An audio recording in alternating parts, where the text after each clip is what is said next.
Hey guys, my name's Craig and this is the Alternative Movement Podcast where we talk about everything adaptive training. Today we are joined by Adam Gorlitsky.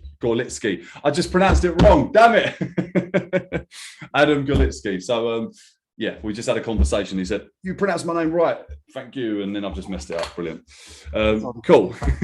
So Adam, I've been following you for a while on Instagram and I've really wanted to get you on a podcast now to talk about what you're doing. What you're doing is a little bit different from some of my other guests or even some of the other people I've spoken to. It's really exciting. So Adam, I wanted to get you to introduce yourself a little bit to my audience and tell us a bit about your journey and what you've been doing. Yeah. So my name's Adam. I live, across the pond as in Charleston, South Carolina, here in the United States. I'm 35 years old. So 19 years ago, I became paralyzed from the belly button down. I was driving back home from college. Just fell asleep at the wheel for a few seconds. Wow. Wasn't wearing my seatbelt.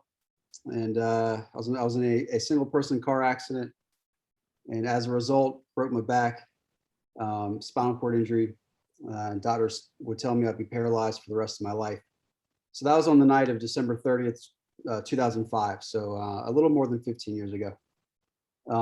Now, 6 years ago, I started to use this amazing piece of adaptive technology called the Rewalker robotic exoskeleton. And essentially what this exoskeleton does, it allows me to stand up and walk. So I started using that at my local spinal cord injury rehab center here in my hometown. Started using that about 6 years ago, and it's totally transformed my entire life, man. Yeah, I mean, that's like kind of me in a nutshell. I also founded this organization called I Got Legs. We help paralyzed athletes walk again. So I guess, we'll kind of tire, I'll talk about that here shortly, but yeah, the main gist of me though is I'm paralyzed, belly button down, got this amazing exoskeleton, allows me to stand up and walk. And I guess the other thing is I use my exoskeleton to walk road races with throughout the country, and hopefully the world coming up soon, as soon as all this pandemic stuff kind of blows over. But yeah, I'm a paralyzed man walking road races throughout the country using this amazing Rewalker robotic exoskeleton. I've walked about 50 road races over the past 5+ years, and I can talk more about that too. So first of all, like the big question is, how did you come across this piece of technology? Was it something that you've helped create, or was it something you've been approached, or did you approach someone? Yeah, no. So so the exoskeleton has been in development for quite some time. It's just been in like a clinical trial and all that. So about once a year, I go down to my local spinal cord injury clinic. I go down for an annual checkup about once a year.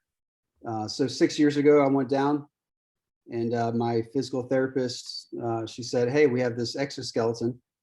Do you want to try it out? We think you'd be a great candidate." I used to play basketball growing up, ran track and cross country as well too. So I was a pretty good candidate in terms of just being physically active. And yeah, so yeah, I just went down for my annual checkup. She said, we got this exoskeleton. Do you want to try it out? And the rest is kind of history. Obviously, you jumped on the opportunity to try out an exoskeleton. Oh yeah. Well, 100%. Oh, totally. I mean, it just kind of like the second that I saw it, because prior to that, I'd seen a couple of videos over the years on YouTube of people using it, but it was in like clinical trial and stuff.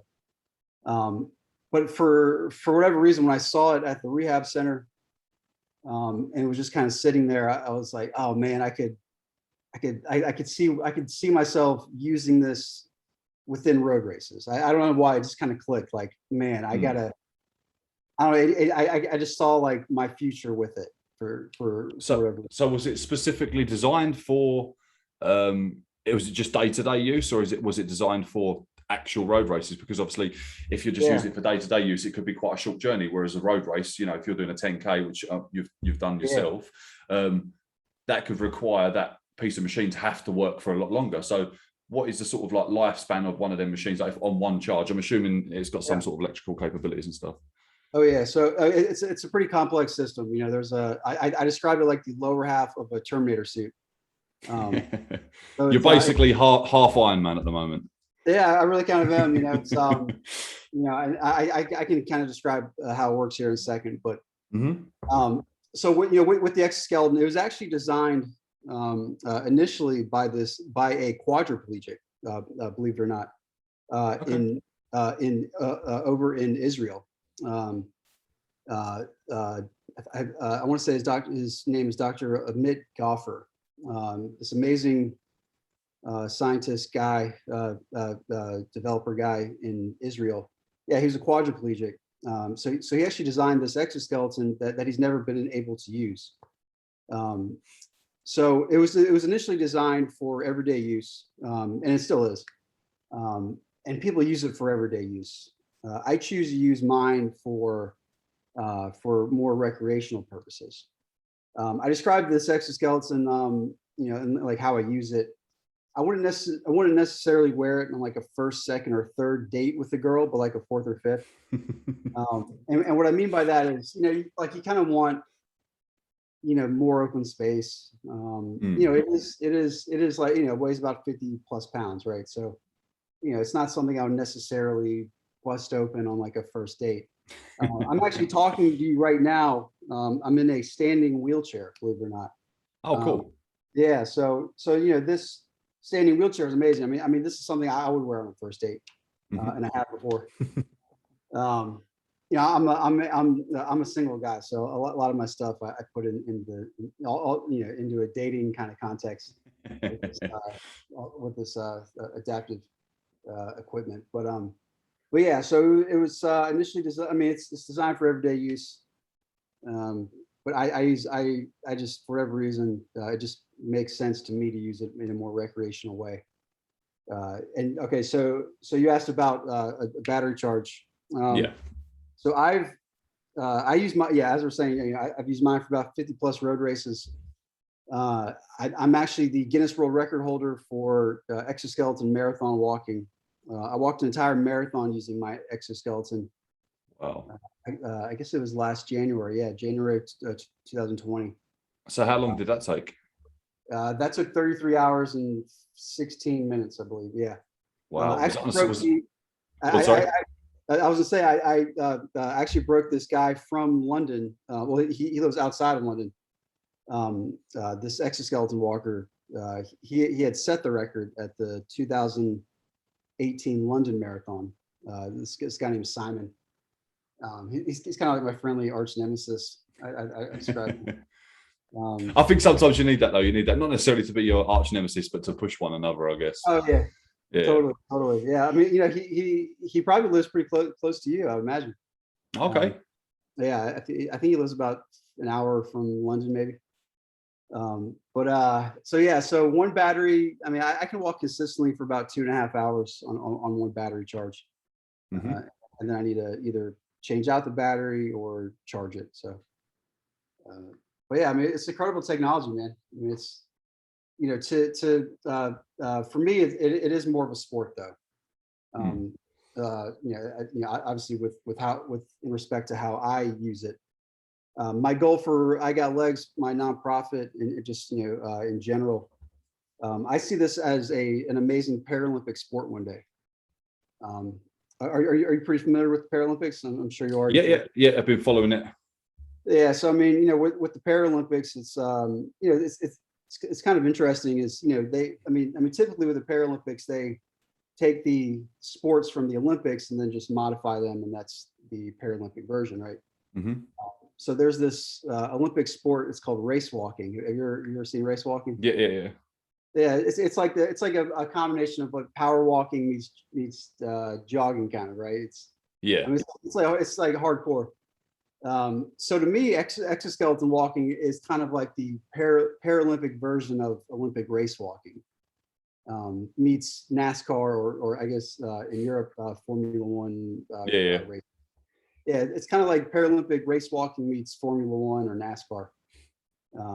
So you'll have like pit stops where you have to change your battery and yeah, totally. Yeah, I mean, I got, for every road race, I have a little pit crew that one or two people that come with me. It's usually my dad and then like one volunteer. So yeah, anytime if it breaks I mean, it doesn't break often, but if it does or it needs to change out the battery, it is kind of like the equivalent of a pit stop in Formula One or NASCAR. So how does that feel? Like, obviously 30 plus hours being in an exoskeleton, is that quite difficult? Is that quite uncomfortable? Because I'm just sort of trying to picture the sort of the physiology behind it and how you're sort of is it moving by itself? Is there any other part you have to control? So many questions, like balance aspect as well, because obviously with like a standing wheelchair, you've probably got quite a significant amount of balance. But with an exoskeleton, what's the situation now?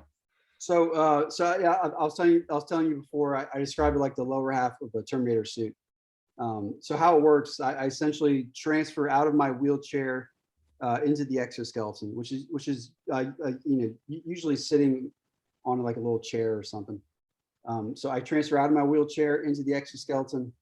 On my wrist, I wear this watch-looking thing. So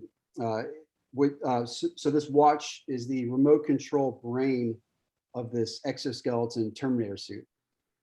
It's got 3 settings: sit, stand, and walk. So I was, when I'm sitting, it's in sit mode. I put it in stand mode, stands me up, and then when I put it in a walk mode, I got these 2 arm crutches. So I'll put it into walk mode. I'll tap forward with each arm crutch, and then I'll kind of move my hips and abs side to side, like tiny little weight shifts. And then when that happens, there's a sensor in each hip of the exoskeleton that picks up the movement in my abs and hips, which then kicks in a motor within the exoskeleton leg itself, which moves my legs. So it's my abs and hips and those weight shifts will kind of initiate the movement, and then the exoskeleton will physically execute the movement for me. So it's like man meets machine. It's a hardcore abdominal workout. Yeah, I can imagine. I could imagine it's pretty taxing. Yeah, and then you mentioned bouncing, right? So I can't feel my legs because I'm paralyzed with my spinal. So you're getting none of that sensory input like you would with the touch from the floor. If you're going forward, if you're going back. Obviously, if you can't feel anything. Yeah, I mean, I can feel like subtle vibrations, maybe. So with the exoskeleton, when I'm standing with it, I have to always be holding on to those to those 2 arm crutches to balance. So it is a great workout. It's when I'm walking, it's I don't want to say it's like it's the same thing as like sprinting in terms of cardiovascular.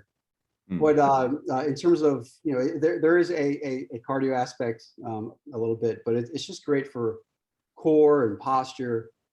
I mean, it just completely wears me out, especially once I start walking more than one plus miles.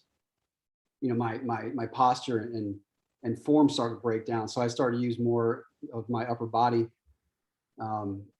It's an amazing workout. I mean, it really is like, I want to say it really is the best workout that I've ever done in terms of like adaptive sporting type stuff. I think not just physically, but I think mentally as well. Like the mental endurance you have to have, especially if you're in that machine, repeating that same process for that amount of hours, like that's got to be taxing. That's got to be really like hard to sort of stay focused. Well, you know what? It's like because I can't feel my legs or my feet. You have to be so hyper focused with every step. So it's I'm probably the most focused when I'm in my exoskeleton, truly kind of living in the moment. Yeah, I mean, you kind of have to be hyper focused. So what sort of road what sort of things do you do in order to stay focused and to stay? Do you have any sort of like thought processes you go through, or is it because obviously you said you have a pit crew with you, obviously your father and you have a volunteer. Do you find you just have a chat with them, or do you just sort of stay in your own head? Yeah, I mean, so when I'm using the exoskeleton, you know, I can talk a little bit. I try to avoid like really deep conversations because you know, that because the deeper the conversation is, you know, the more distracted I'll kind Yeah, less focused on the actual task at hand. yeah. So you know, like during a road race, if like you know, if like someone tries to engage in like this in-depth convo, you know, I just have to tell them like, look, I'm just too deep. Like we just gotta. Not being rude, but I can't talk. Yeah, yeah. But no, I mean, you know, it's just one of those things where, you know, because I can't feel my legs, you know, you kind of have no choice but to be hyper focused. Mm. Yeah, yeah. So, you know, and then you know, during a road race, you know, there's this goal that I'm trying to achieve of finishing the race. So, you know, I think it helps to have that end goal. Mm. So I think between the end goal, not being not being able to feel my legs, you know, I think that's kind of for me, it's all I really need to stay focused. So is this something you've always been in, even before you had the accident? Have you always been into like fitness or training or running, or is it something you got into after? Yeah, I mean, so growing up, I played basketball, ran track and cross country, so it's always kind of been a part of me, I guess. Yeah, I mean, you know, literally when I first saw the exoskeleton, you know, sitting there at my rehab center, I was like, man, I could, you know, I'm going to use this for road races. I just like it just clicked. And I think it probably clicked like that because you know I you know grown up playing you know running track and cross country, so it just kind of made sense. Mm. It was like a natural progression. Yeah, Have you played any wheelchair sports as well during that time? yeah, yeah. Or Oh yeah, I'll occasionally play wheelchair basketball, hand biking. I'm really big into hand cycling. So yeah, I think you know like the two sports are basketball and or wheelchair basketball and hand cycling. I would imagine hand cycling is quite a tough one. Yeah, yeah. Yeah, I got this a really cool hand bike. It's called the Baytech Mobility Hand Bike. Uh-huh. It's actually a hand bike attachment. It hooks on the front of my wheelchair, and it turns my wheelchair into an optional battery assist hand bike. So I can you know go you know if I'm you know riding bikes with friends, I can and you know all of us pull up to it's like a bar or whatever bar restaurant. I can quickly take it off because you know with your traditional hand bike, you have to you know climb you know get out of your wheelchair and into this other hand bike. Mm-hmm. So it's like you know if my you know and then you know when I'm riding with my friends, I have to leave my chair behind me, right? So you know it's like if we pull up to a bar or restaurant, you know I have to go back and get my wheelchair. You know it could be an hour away, you know whatever. So yeah, with this Baytech, I can take it on and off within seconds. Oh, So wow. it's pretty cool. So do you have a few different setups? Do you? Or do you just have that one sort of like, as you said with the Baytech, you have the one with the bike wheelchair, or do you have like an actual full Yeah. hand bike? I got two hand bikes. I have like a more traditional one. Well, you know, I guess in a way I have three. I have like a traditional one. I got my Baytech Mobility, the wheelchair attachment I was just telling you about. And then I got this stationary bike. It's made by the manufacturer Matrix. It's called the Matrix Crank Cycle. Mm-hmm. And it's essentially just like a traditional spin bike, you know, from like a spin class, Mm-hmm. but with your hands. So that I mean, it's an incredible workout as well too. Oh, I can imagine. Yeah, I know if I've used anything like an assault bike or anything like heavy upper body or a ski erg, yeah, you Yeah, sort of forget how much your upper body is not always the same level as your legs, especially for myself. So have you competed any sort of like hand bike races or anything like that as well? I think, Or is that I something you'd want to do? no, possibly. I mean, I'm you know I'm so focused right now with with everything I got to do with this exoskeleton and with my organization, I Got Legs. So I haven't had too much time to really focus on hand cycling in terms of like like in terms of competition. Mhm. But yeah, I would like to do something, I think, one day for hand biking. So yeah. So with your with what you do with I Got Legs, sorry. What is your main goal? What is your main goal and aim with your organization? Yeah, so I Got Legs. We're a 501c3 nonprofit charity. We're dedicated to helping paralyzed athletes walk again.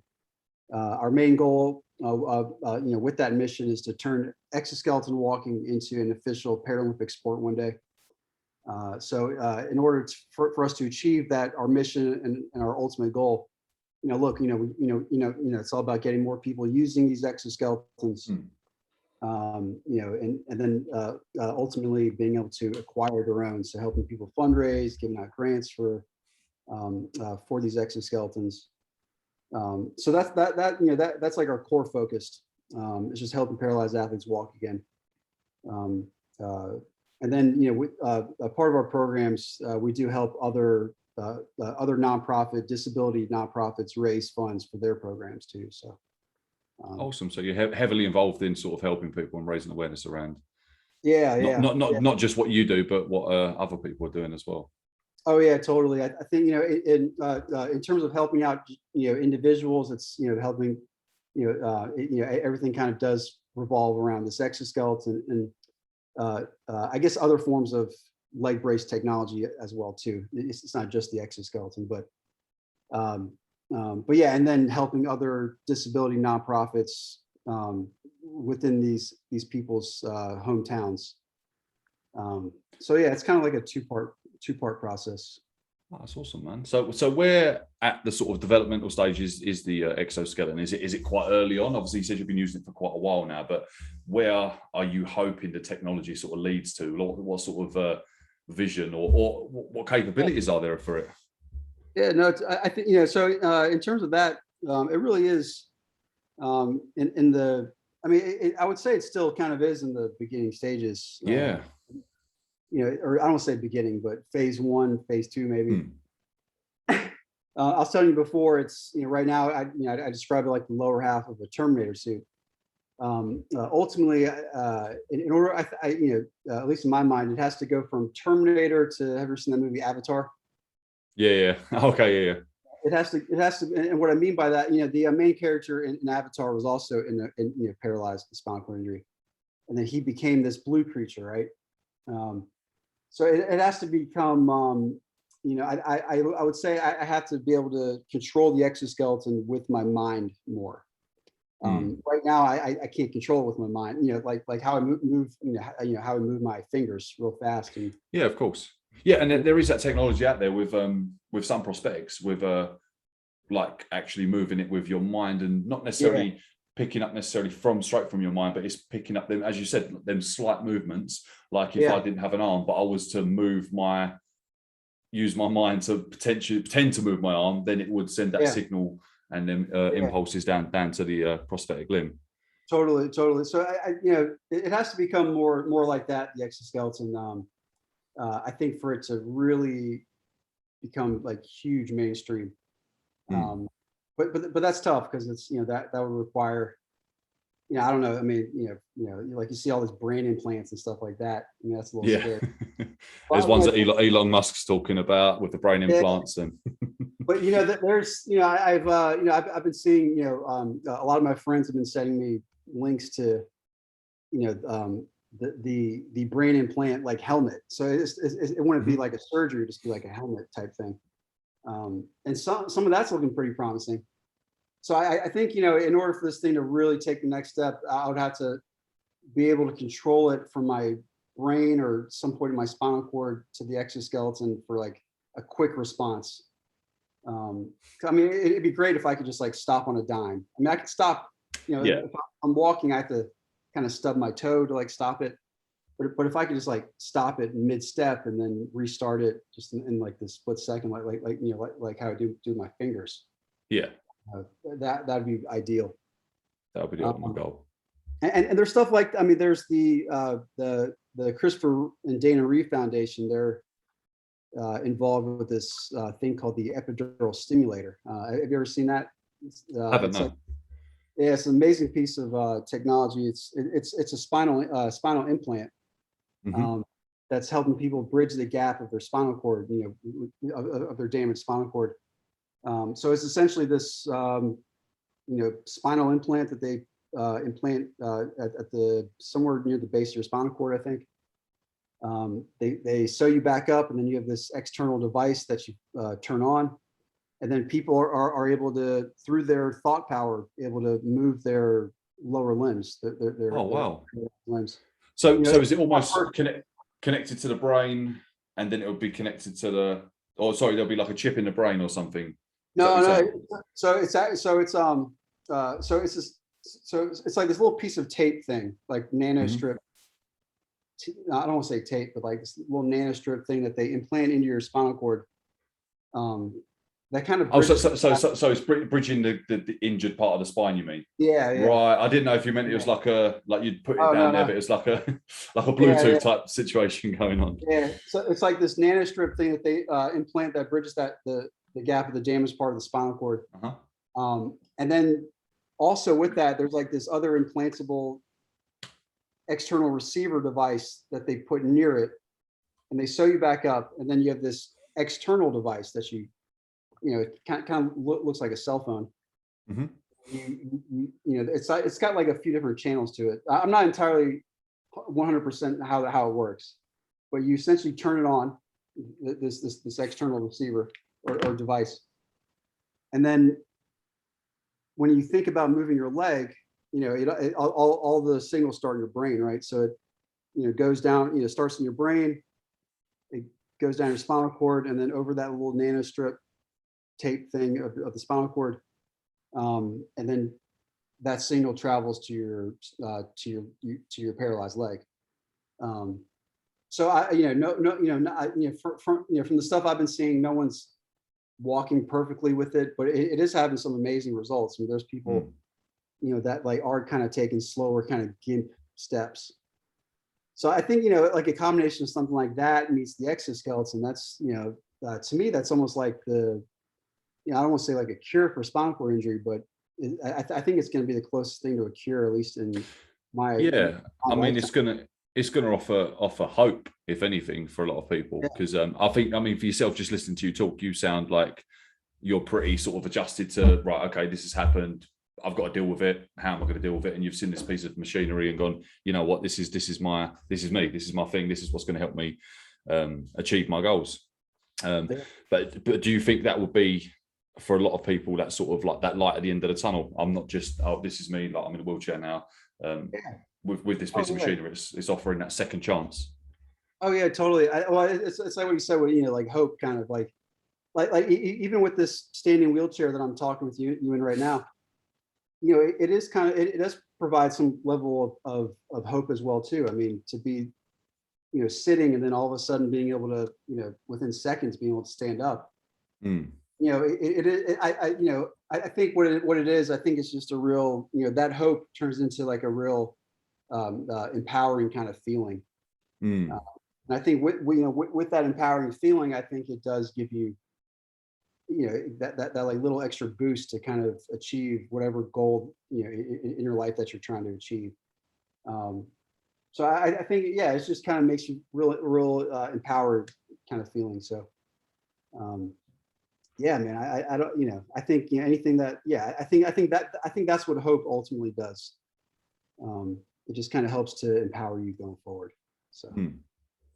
So with the standing wheelchair, is that something you use quite regularly at home? I suppose that helps massively, because some of my clients that are regular wheelchair users, like some of the main things they sort of struggle with is like things like in the kitchen, doing basic tasks like cooking or washing up, and it's like they've either had to have certain elements of their kitchen adapted for that. So I suppose the standing wheelchair is a massive help for that sort of stuff. Oh yeah, totally. I mean, I use my standing wheelchair definitely more than my regular wheelchair, for sure. I mean, it definitely helps with like reaching stuff. Yeah, it's just it's great for obviously you're stretching out. What's great about it is that by just default of me standing up like this, how I'm doing now, it actually does kind of work my core muscles a little bit. I can feel them becoming actively engaged right now. So yeah, it's just by standing up in it, it's like a good workout.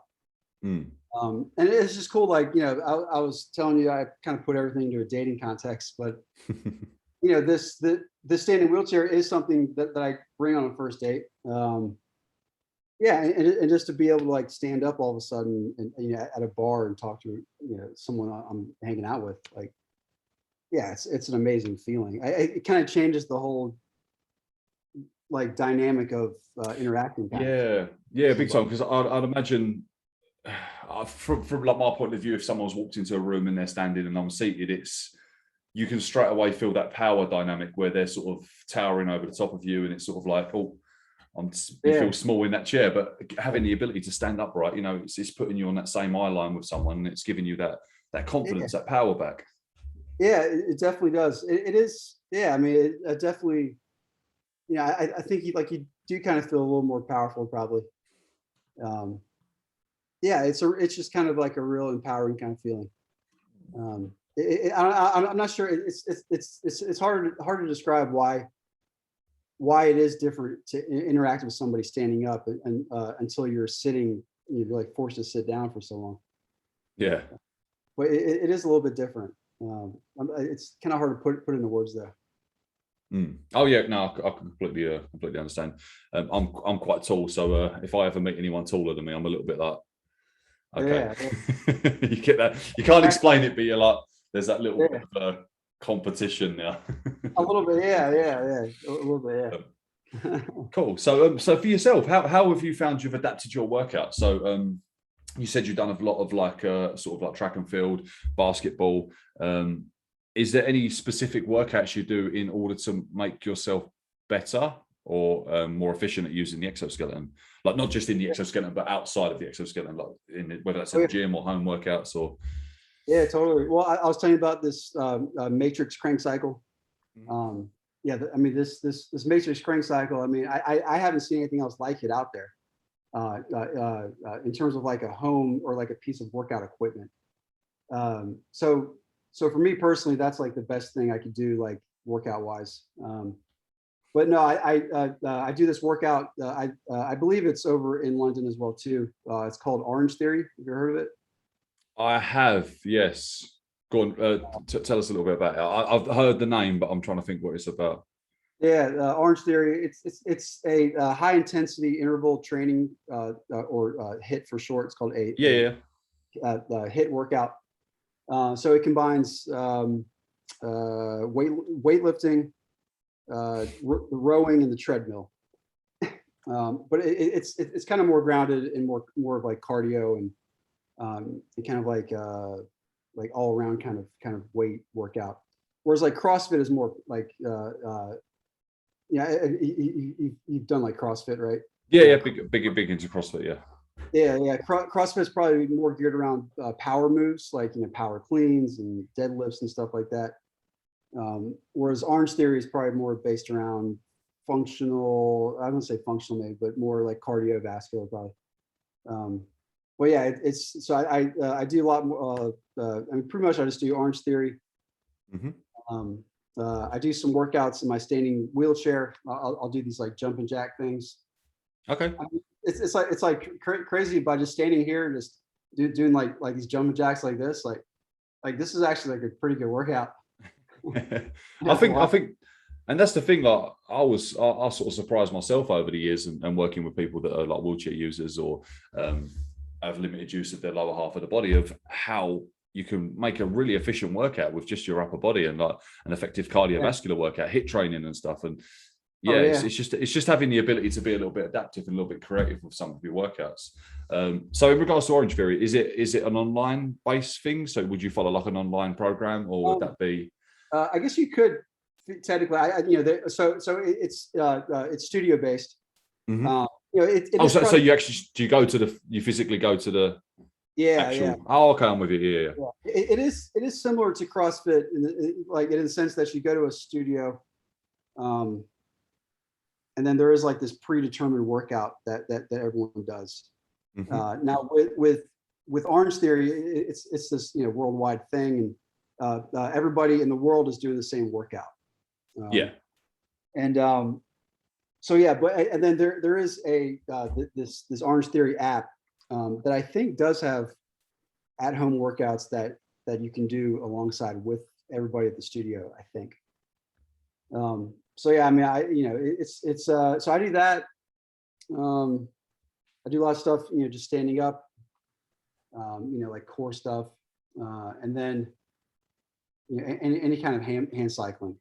I think being permanently disabled in this wheelchair, the two main things that are the hardest for me to do before all this training was working out my core, getting my cardiovascular up to a certain point. Yeah. So I think it's those two things are the real problem areas. Getting the right cardio, and then working out my core muscles, because most people in wheelchairs, if you ever see them, they kind of do have like like I don't want to say like a stomach, but their abs kind of hang down a little bit, Mhm. and that's mostly because they're like with me, my lower half of my abs are paralyzed, right? So like they just kind of hang. So working those stomach muscles is a challenge. But I would say like the best workout ever is this exoskeleton though. I mean, it really is. I mean, walking is the best, really is like the best workout that I've ever done. Mm. It just kind of combines everything. I think walking's always underestimated for a lot of people, and that's where a lot of people say to, if I have any sort of clients come on to me, able-bodied clients, and they would say, "Oh, where do I start? What's the best thing to do? Is it sit-ups? Is it press-ups? Is it this?" No, go for a walk. Yeah. Oh, yeah, you go for a walk. That's the first place you can start. Like, I have dogs. I've just come off of a walk just now. I've been out for about an hour and a half. And yeah, I feel great. Like, it sets me up for the day. So if you can get out, go out and walk. That's the best place to start. And I wouldn't even say just start, continue that throughout your training career. Yeah. Well, I think what most people don't realize is like how often you're probably, like we're all kind of sitting down and kind of sedentary, sleeping 6 to 8 hours a day. I mean, that's, and watching TV, like you're kind of laid back, like you're not really engaged, your core muscles and stuff. So yeah, I mean, just as we're saying, like walking's like, going for a 30 to 45-minute walk. I mean, that I mean, if you do that 4 days a week. I think a lot of people underestimate how long they sat down as well, because as you just said, like, oh yeah, we spend six to 8 hours roughly asleep. Okay, yeah, no. Okay, how long do you spend at work in the office? Okay, we'll spend 8 hours there. Oh, do you work in the office? You're sitting down probably most of the time as well. How do you get to the office? On the train or driving? Okay, what do you do when you finish work? Oh, I'll go and watch telly. So most of the time, a lot of people will spend sitting down, and it's sort of, once you have that realization of, oh my God, at this 24-hour period, I'm probably spending 2 of them hours actually moving. Yeah. So definitely walking's the first place to start. And as you're trying to promote, if you are unable to walk, get yourself an exoskeleton, or at least look into that technology. Yeah, no, totally. I think, it definitely, I just know with like being disabled, like, the first thing that obviously goes is your body. So I have to really stay, I would say more so than your average person. People who are wheelchair bound have to really stay on top of their fitness. It's just, I can just feel it. Anytime that I don't work out for a day or two, like, it can kind of start to snowball, and I can get into other areas of my life. So, I just know that if I kind of center my day around, getting active, like, at least 45 minutes to an hour. I mean, that right there can really, it's just an amazing part of my life that affects other areas. Yeah, it makes such a difference. I mean, I wouldn't have built a career out of it for the past 10 plus years if I didn't believe in it so much. And it does. Like, I've seen aspects of people's life change that they didn't think would, like just from exercising, just from getting up earlier. I think one of the, not necessarily the smallest things, but non-fitness related. I said to one of my clients once, after a week, I said, have you noticed any difference? He went, oh, I've not really noticed any difference fitness wise. But he said, do you know what? Actually, because we've been training at 6 a.m., I got to spend 20 minutes extra with my children before they had to go to school. And I was like, there you go. That's what exercise has given you, even though it's not a direct thing from exercise. Inadvertently, by you getting up at 6 a.m. to train with me, now you've spent an extra 20 minutes with your family in the morning, which you don't get, like, because you would lay in bed later or whatever. And it's just I've just seen exercise improve someone's quality of life, whether you're able-bodied, whether you're disabled, whether you've got a neurological disorder, anything. I've just seen it improve people's life in multiple different facets. Totally, definitely, man. So what is it that motivates you and inspires you? What drives you to push this so much? Because obviously you've created your organization. You're really driven in what you do. What is it? What is it that what's that click? I mean, I think, I think for me, it's kind of having that end goal and then reverse engineering from there. So my end goal is to turn this thing into a Paralympic sport one day.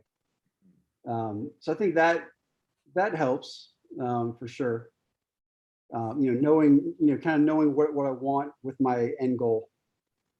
And then it's just kind of, reverse engineering from there. And then, from that reverse engineering, finding things that, kind of building it so that it fits within who I am, like my personality. So I think it just kind of stems from who I am. I describe myself as an athlete. I'm somebody that likes to tell stories. With social media, and before I got legs, I used to do a bunch of filmmaking type stuff. Oh, cool. And then I just love building. I'm an entrepreneur at heart as well. So, just like being an athlete, storytelling, and then entrepreneurship. Kind of, I find myself, if I kind of stick within those three lanes, building my life and my organization and just my everyday life around those three things, doing activities that fall within those three categories, and then having this ultimate goal of turning this thing into a sport. Like that in itself can really drive me going forward. It's having purpose as well, and I think what you're doing is it's got purpose to it. It's not just you're just getting by. You're just doing a job just to make ends meet, and until you're old enough to retire, and then you can relax and put your feet up and watch your grandkids play. You've got that bigger goal, and it's going to help a lot of people. Oh yeah, totally. I think and it's cool. Like with this end goal of Paralympic sport and turn this thing into a sport. It's like the higher purpose is you get more people using them, and then with that it's the ultimate. I guess really the ultimate higher purpose goal is to drive all this technology forward and hopefully kind of take the next step into curing spinal cord injury and curing paralysis. But my way of doing that is ultimately turning it into a sport, and then with that getting more people using it and raising funds. It's just really cool to post everything on social media, and then having people reach out to me, that have the ability to, create something that helps people in like a bigger way. So, having a higher purpose really does drive me forward as well too. So, yeah. So is this piece of technology is it mainstream? Like, can anyone just get hold of it? So like if I was to say, right, to one of my clients, okay, I've spoke to this guy, he's got this amazing piece of technology that allows him to walk, and they said to me, where can I get one? Where would I point them? Yeah, so really, I mean, it's actually pretty easy to get access. I mean, so there's a lot of rehab centers throughout the world that have, I mean, I don't say a lot, but there's a good amount of rehab centers that are starting to get these exoskeletons. But honestly, if you just reach out to the manufacturer, Rewalker, they're pretty good about just flying out there and having you try it out, and then working with your physical therapist. I would say that you would first have to go to your physical therapist and say, hey, I want this exoskeleton. Let's work together on how to, and then together, the physical therapist and that person would then reach out to the manufacturer. Mm. And then from there, it's a pretty streamlined process of them, the manufacturer flying out there and letting you see it and try it out.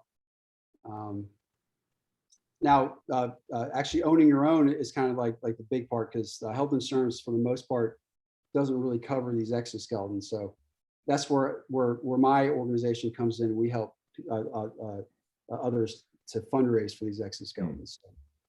So would that be the same in the UK? Because I know America's health insurance is obviously slightly different.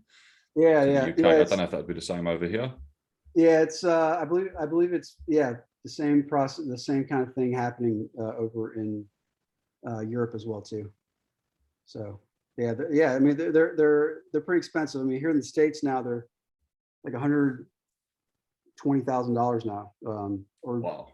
maybe even more now. So yeah, it's definitely like a hard thing to get to actually buy and to like acquire. So, but just having the ability to try it out isn't that hard. But then being able to afford it is. Yeah, it's a different story. Yeah, that's quite expensive. Yeah. So with your one, did you fundraise for your one? Was your one? Did you get yours because it was like? Trialing it a bit more. Yeah, I got mine. So my insurance denied it. So I had a fundraise for my own exoskeleton, 5.5, 6 years ago. Mm-hmm. So I launched a big fundraising campaign. So I sold these I Got Legs t-shirts, and did a GoFundMe, got sponsorships and stuff like that. But now, so with these exoskeletons, the maintenance warranty only lasts 5 years on a brand new one. Mm-hmm. So my maintenance warranty is actually expired on mine. And I have about 1.2 million steps on mine. So it's, I've used mine like a whole lot. I would say it's like the equivalent of having like 250,000+ miles on a car. As soon as you get up there, it's getting a bit worrying. Things are starting to fall off, and yeah, it just keeps breaking a lot. So every time now it breaks, I have to pay it out of pocket. So I'm actually fundraising for a used exoskeleton. So I'm actually currently in the process of fundraising for a new exoskeleton that's not it'll be refurbished. But so I'm in the process of fundraising for my second exoskeleton, which is frustrating. So would you be able to send the other one back, and it would, I guess, take some of the money, like trading in a phone or trading in a car if you got it on finance? Yeah. So how it's probably going to. So I put a lot of steps on mine. So it's, I don't think mine's going to be able to be refurbished.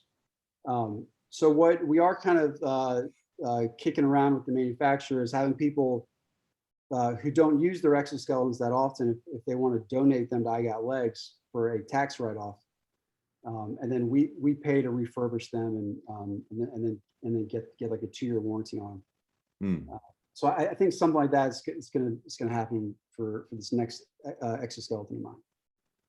So you'll sort of be the middleman between the really expensive ones and obviously the ones that ain't any good because they've been used for like 1 million+ steps.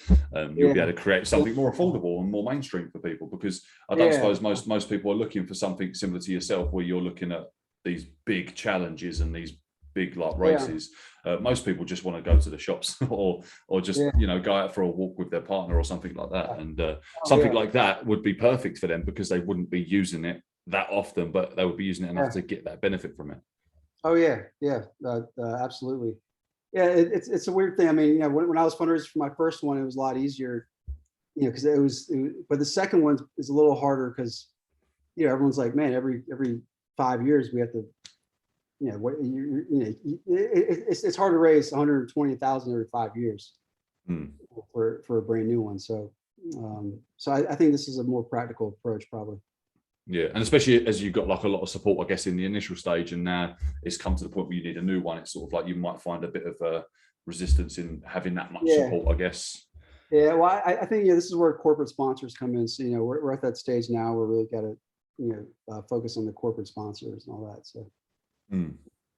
yeah, it's a whole And process. it's all about raising awareness, getting people knowing what these are. Because as I say, like most people probably wouldn't even know what an exoskeleton was. Like, you see it in the films, I guess, as you say. Like you always refer back to Terminator or like someone like Iron Man. You've got these exoskeletons, but you don't necessarily see them or know they're an actual legitimate thing that people can have to help them walk. So what you're doing is you're just spreading that message and saying, hey, look, this technology is out there. If we can get enough support and get enough awareness around it, what could be possible. So I think it's like there's also like a science fiction element to it. Like if I tell people that I've never seen it, and they're like, oh, like that I mean, that's amazing, but it doesn't even sound real. It's like, and then when they see it, when they see like a video of me or just me in person, it kind of, I guess it kind of normalizes it, a lot more. So, I think, with the raising awareness, it takes it out of the rehab centers and into real life, and just, makes it real, so to speak. So yeah. I mean, anytime I can, raise awareness about it, man, I'm all for it. So what's your next big step, like in regards to your next challenge that you're going to take on, or you're in the process of taking on? Well, I'm all about first, getting this new. I haven't walked in like 6 months, to be honest with you. So, I'm all about just trying to get this new exoskeleton, and then in terms of my next challenge, it's probably going to be some kind of marathon. I'm gonna attempt. I guess I'm gonna attempt to break my own Guinness World Record. So. Yeah, so I think it's either some kind of marathon or challenging a couple people to like a one-on-one battle. Yeah. Or one of those. So either a marathon or like a one-on-one matchup with another exoskeleton walk. Would that be a shorter race? Or it would have to be either like a 1 mile race or a 5K. A 5K would, that's like. That'll take about 2.5, 3 hours. So, yeah, if I'm racing against somebody else, you probably won't be a mile or a 5K. Yeah, that could be an intense race, one-on-one. Oh yeah. Oh, that'd be awesome. I'd definitely come and watch that. I'd fly out to America to watch that. Yeah. So, Adam, what you're doing, your work, it seems awesome. Like it's, as you say, it seems almost like science fiction. And I think you're going to be that sort of like first step into that exoskeleton, that robot suit. And who knows what would be next? You might have like jetpack attached to it and all this crazy missile launches, Awesome. Then you become either the hero or the villain. I don't know. Hopefully the hero. Yeah. Adam, where can people find you? Where can people learn more about this, and how can people support your cause? Give us a shout out to some audience how we can do that. Yeah. So our website is www.igotlegs.org. You can find us on Instagram at igotlegs, or Facebook at igotlegs. To support us, I guess you can either donate, at the website. Our core program with I Got Legs is these series of virtual races. It's our virtual race program. So you can sign up for a virtual race, and then you can participate anywhere in the world by signing up for one of these virtual races. But yeah, I would say www.igotlegs.org, or I Got Legs on Facebook and Instagram. Amazing. Adam, thank you so much for joining me today. Guys, please go and support Adam. Check him out on Instagram. What he's got is awesome, and I'd be super interested to try one of his exoskeletons, especially if it can make me like jump crazy high or run fast and do all that mad stuff. There's actually on that note, there's a bunch of exoskeletons that aren't that are made for able-bodied people that like help them achieve like more like muscle output and stuff like that. So wow. Yeah. I'm literally gonna go and check this out right now. I don't know if I'd have as much luck trying to fundraise for something like that. No, I'm gonna send you this Instagram post that I saved. Yeah, it's just a military grade exoskeleton. Awesome. Yeah, it's it's pretty awesome. Yeah. Brilliant. I'll check that stuff out. Well, Adam, thank you so much for joining me today. And I'll put all the links and stuff, and I'll send you over all the information. But yeah, guys, Adam's doing some crazy stuff. I'm really excited to see where he is in another 6 years. Adam, thank you so much and have a great day. Thanks, man. You too. Peace out, buddy. Take care. See you, man.